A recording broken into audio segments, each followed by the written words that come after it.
সুফিয়া খাতুনকে এই সম্পত্তি দখল বুঝিয়ে দেওয়া হলো। কেউ যদি কোনো হস্তক্ষেপ বা বাধা প্রদান করে তার বিরুদ্ধে কঠোর ব্যবস্থা নেওয়া হবে।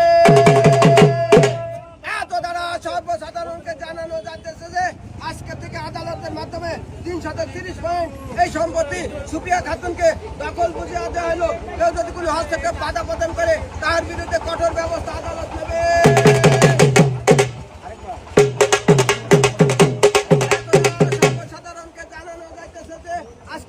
আদালতের মাধ্যমে অপসারণ করিয়া সুফিয়া খাতুনকে 330 পয়েন্ট জমি দখল বুঝিয়ে দেওয়া হলো। কেউ যদি কোনো হস্তক্ষেপ করে বা বাধা প্রদান করে তার বিরুদ্ধে কঠোর ব্যবস্থা আদালত নেবে।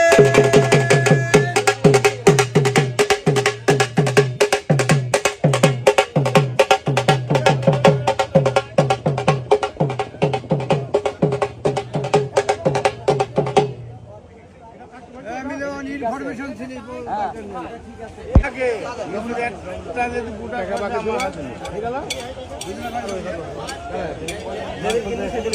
হ্যাঁ তারপর ভাঙতে